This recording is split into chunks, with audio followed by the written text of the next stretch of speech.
People only see what they can see. From a distance, problems like societal exclusion and disadvantage look like self-indulgence and danger.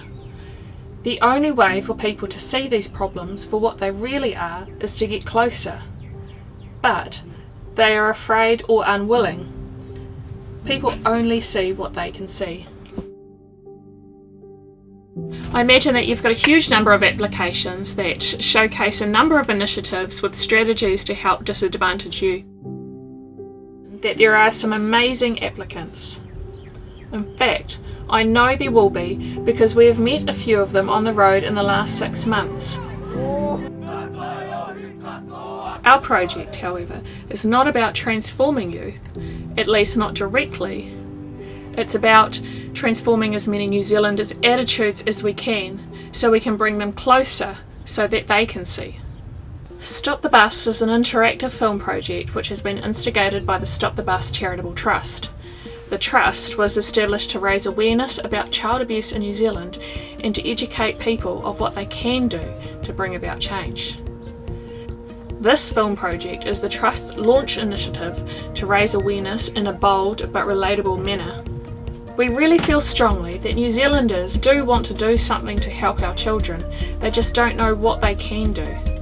Coming into this project with a background in media production, we also felt that the subject matter has been communicated in a way that is not very accessible to a lot of people. We decided that we needed to create a movement that would focus on solution-based initiatives rather than just talking about how horrific things have become. We want to show New Zealanders that we can all be a part of positive change for our young people simply by using our skills and our gifts in the right way. If we truly care about our young people, we would do whatever it takes to ensure that our families in Aotearoa do not become vulnerable. We would speak out and act when we see a caregiver, a parent or a child in need. And we would ensure that all young people, regardless of where they come from, receive manaakitanga, whānangatanga, and are all able to dream big for their future. Kia ora, my name is Erina, and my husband Chris, who's behind the camera, and our 4 sons, Joshua, Noah, Lockie and Theo. We're all together cruising around on a big yellow bus, cruising Aotearoa, gathering stories for the Stop the Bus Charitable Trust kaupapa.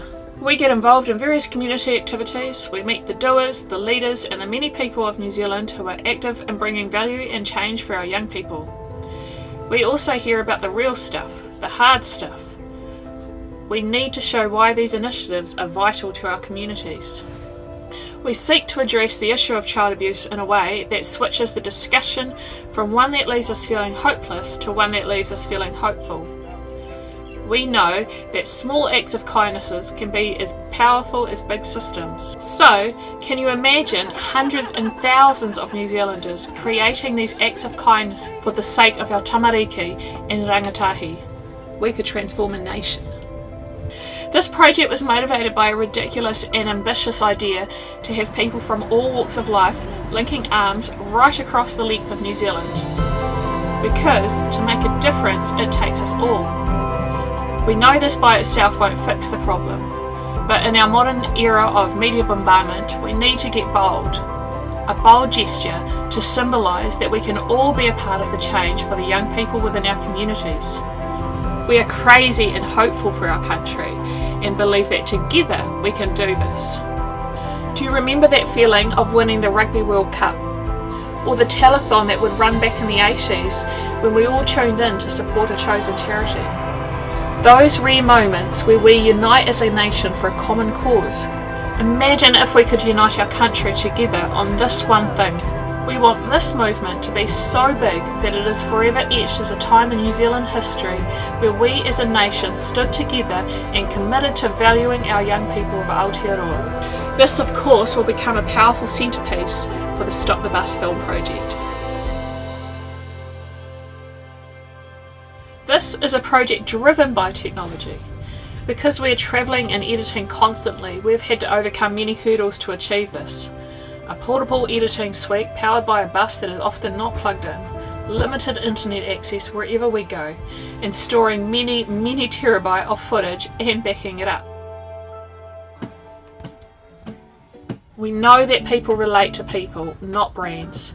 And so despite the fact that we personally engage with locals wherever we go, we are heavily reliant on social media to engage with the bulk of our audience.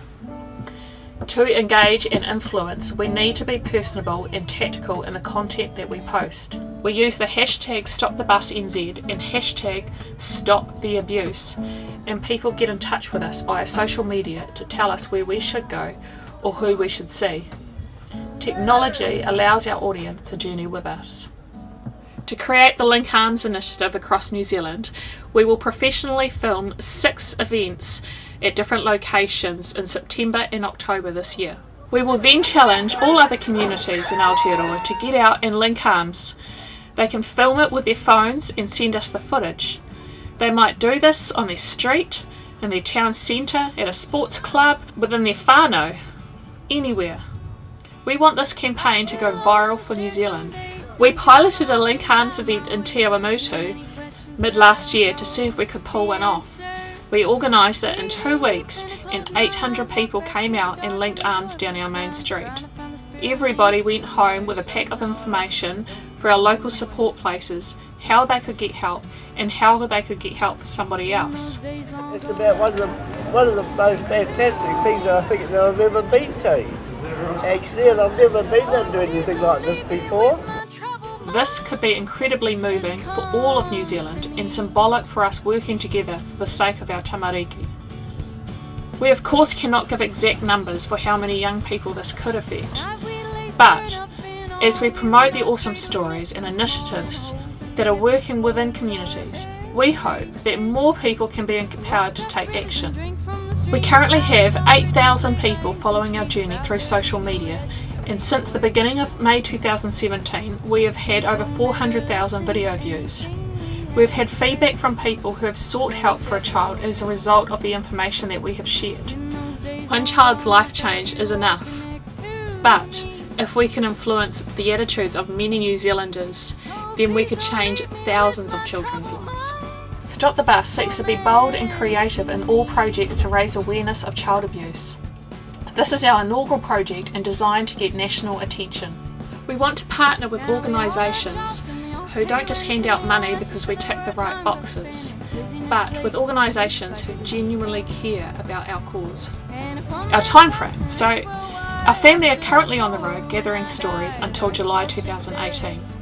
From there, we will be making a massive marketing and media push for the Link Arms events scheduled in September and October this year. So what do we need help with? We have been talking to NV Interactive, despite having no budget, for the potential to create an inspiring interactive website which communicates what the Link Arms is about and a place where people can sign up to be a part of the movement. We also need to pay for design, copywriting and promotional costs to get the word out. Voices of youth call out to me, come back, they say. Came down here to support the project. I think it's great that we're shifting from all the negativity and the, oh goodness that's terrible, to what can I do, or who's doing some awesome stuff that I can support. So that's why I love this project and that's why I came here to make a stand.